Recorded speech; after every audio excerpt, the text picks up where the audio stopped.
ಇನ್ನು ಬಿಜೆಪಿಯಲ್ಲೇ ಒಂದ್ ಕಡೆ ಹೊತ್ತುರಿತಾ ಇರುವಂತ ಸಂದರ್ಭ ಈ ಟೈಮ್ನಲ್ಲಿ ಕಾಂಗ್ರೆಸ್ಗಾಗಿನ ಈ ಕುರ್ಚಿ ಕಿತ್ತಾಟ ಇದೆಲ್ಲದರ ನಡುವೆ ಮತ್ತೊಂದು ಅಸ್ತ್ರ ವಿರೋಧಿಗಳು ಸಿಕ್ಕಿರುವಂತದ್ದು ಅಂತಾದ್ರೆ ಮುಖ್ಯಮಂತ್ರಿಗಳ ಸಲಹೆಗಾರ ಹುದ್ದೆಗೆ ರಾಜೀನಾಮೆ ಕೊಟ್ಟಿರುವಂತ ಬಿ.ಆರ್. ಪಾಟೀಲ್ ಅವರ ವಿಚಾರ. ಹೌದು, ಬಿ.ಆರ್. ಪಾಟೀಲ್ ಅವರು ಇವತ್ತು ಕೂಡ ಸಿಡಿದೆದ್ದಿದ್ರು. ಸಮಸ್ಯೆ ಇದೆ, ನಾನೇನು ಹುಚ್ಚುಂತರ ಹೋಗಿ ರಾಜೀನಾಮೆ ಕೊಟ್ಟಿಲ್ಲ ಅಂತ ನೇರವಾಗಿ ಹೇಳಿದ್ದಾರೆ. ಹಾಗೆ ಅನುದಾನದ ವಿಚಾರವಾಗಿಯೂ ತಮ್ಮ ಅಸಮಾಧಾನವನ್ನ ಹಿಂದೆ ಅವರು ವ್ಯಕ್ತಪಡಿಸಿರುವಂತದ್ದು ಕೂಡ ಇಲ್ಲಿ ವಿರೋಧಿಗಳಿಗೆ ಸರ್ಕಾರದ ವಿರುದ್ಧ ಒಂದು ಅಸ್ತ್ರ ಆಗಿದೆ. ಆದ್ರೆ ನಮ್ಮಲ್ಲಿ ಏನು ಸಮಸ್ಯೆ ಇಲ್ಲ ಅಂತ ಒಬ್ರು ಹೇಳ್ತಾ ಇದ್ರೆ, ಮತ್ತೊಬ್ರು ಬಿ.ಆರ್. ಪಾಟೀಲ್ ಯಾವ ಕಾರಣಕ್ಕಾಗಿ ರಾಜೀನಾಮೆ ಕೊಟ್ಟಿದ್ದಾರೋ ಗೊತ್ತಿಲ್ಲ ಅಂತ ಹೇಳ್ತಾ ಇದ್ರೆ, ಇನ್ನೊಬ್ರು ಅನುದಾನಕ್ಕೆ ಸಂಬಂಧಪಟ್ಟಾಗಿನ ಸಮಸ್ಯೆ ನಮ್ಮಲ್ಲಿ ಇಲ್ವಲ್ಲ ಅಂತ ಹೇಳ್ತಾ ಇದ್ದಾರೆ. ಹಾಗಾದ್ರೆ ಬಿ.ಆರ್. ಪಾಟೀಲ್ ಅವರ ರಾಜೀನಾಮೆ ವಿಚಾರ ಕಾಂಗ್ರೆಸ್ ಪಾಳ್ಯದಲ್ಲಿ ಹೇಗೆ ಒಂದು ಸಂಚಲನಕ್ಕೆ ಕಾರಣ ಆಗಿದೆ, ಬನ್ನಿ ರಿಪೋರ್ಟ್ ಅಲ್ಲಿ ನೋಡ್ಕೊಳ್ಳೋಣ.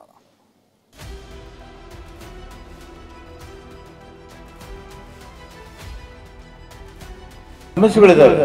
ನಾನು ಸಮಸ್ಯೆಗಳು ಇಲ್ಲದೇನೆ ಸುಮ್ಮನೆ ಹುಚ್ಚಿನಂಗೆ ರಾಜೀನಾಮೆ ಕೊಟ್ಟಿಲ್ಲ.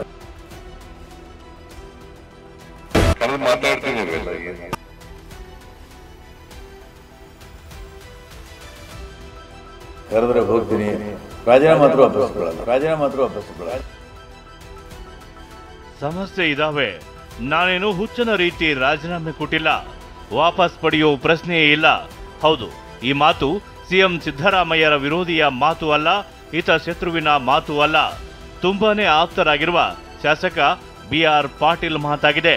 ಸಿಎಂ ಸಲಹೆಗಾರ ಹುದ್ದೆಗೆ ರಾಜೀನಾಮೆ ಕೊಟ್ಟ ಬಳಿಕ ಹೊರಹಾಕಿರುವ ಆಕ್ರೋಶ ಇದಾಗಿದೆ.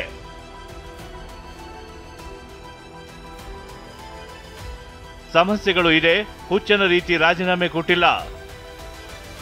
ರಾಜೀನಾಮೆ ಬಳಿಕ ಬಿ.ಆರ್. ಪಾಟೀಲ್ ಅಸಮಾಧಾನ. ಸಿಎಂ ಆಪ್ತರಾಗಿರುವ ಮಾತ್ರಕ್ಕೆ ಶಾಸಕ ಬಿ.ಆರ್. ಪಾಟೀಲ್ ಪಕ್ಷದ ವಿಚಾರದಲ್ಲಿ ಸುಮ್ಮನೆ ಕುಳಿತಿರಲಿಲ್ಲ. ಕಾಂಗ್ರೆಸ್ ಪಕ್ಷ ಅಧಿಕಾರಕ್ಕೆ ಬಂದ ಬಳಿಕ ಸಂಪುಟ ರಚನೆ ವೇಳೆ ಹಿರಿಯರ ಕಡೆಗಣನೆ ಆಗ್ತಾ ಇದೆ ಅಂತ ಬಹಿರಂಗವಾಗಿ ಅಸಮಾಧಾನ ಹೊರ ಹಾಕ್ತಿದ್ರು. ಅದರಲ್ಲಿ ಪ್ರಮುಖವಾಗಿದ್ದವರೇ ಬಸವರಾಜ ರಾಯರೆಡ್ಡಿ, ಬಿ.ಆರ್. ಪಾಟೀಲ್ ಕೂಡ ಆಗಿದ್ರು. ಈಗ ಇದ್ದಕ್ಕಿದ್ದ ಹಾಗೆ ಸಿಎಂ ಸಲಹೆಗಾರ ಹುದ್ದೆಗೆ ರಾಜೀನಾಮೆ ನೀಡಿದ್ದಾರೆ.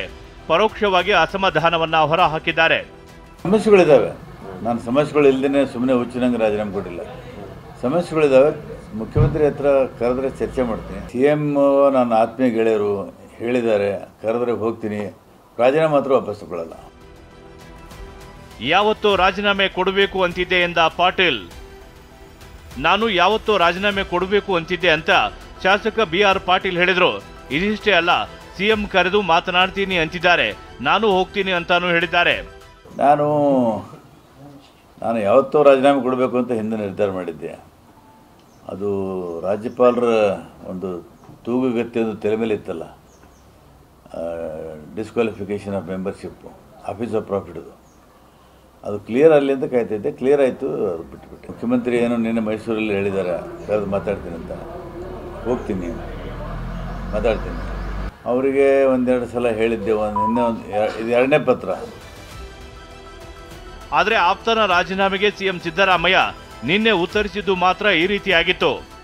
ಮಾತಾಡ್ತೀನಿ ಅವ್ರ ಜೊತೆ, ಬಂಡಾಯ ಅಲ್ಲ ಅವ್ರಿಗೆ, ನೋಡೋಣ ಅವ್ರ ಜೊತೆ ಮಾತಾಡ್ತೀನಿ. ಗೊತ್ತಿಲ್ಲ, ಮಾತಾಡಿಲ್ಲ. ರಾಜೀನಾಮೆ ಪತ್ರ ಕೊಟ್ಟಿದ್ದೀನಿ ಲಕೋಟಿನಲ್ಲಿ ಅಂತ ಹೇಳಿದ್ದಾರೆ, ನಾನು ಓದಿಲ್ಲ. ಇನ್ನು ಬಿ.ಆರ್. ಪಾಟೀಲ್ ರಾಜೀನಾಮೆ ಬಗ್ಗೆ ಕಾಂಗ್ರೆಸ್ ಸಚಿವರು ಮಾತನಾಡಿದ್ದು ಒಂದು ಅರ್ಥದಲ್ಲಿ ಅಸಮಾಧಾನ ಇದೆ ಅನ್ನೋ ರೀತಿಯಲ್ಲೇ ಉತ್ತರಿಸಿದ್ದಾರೆ.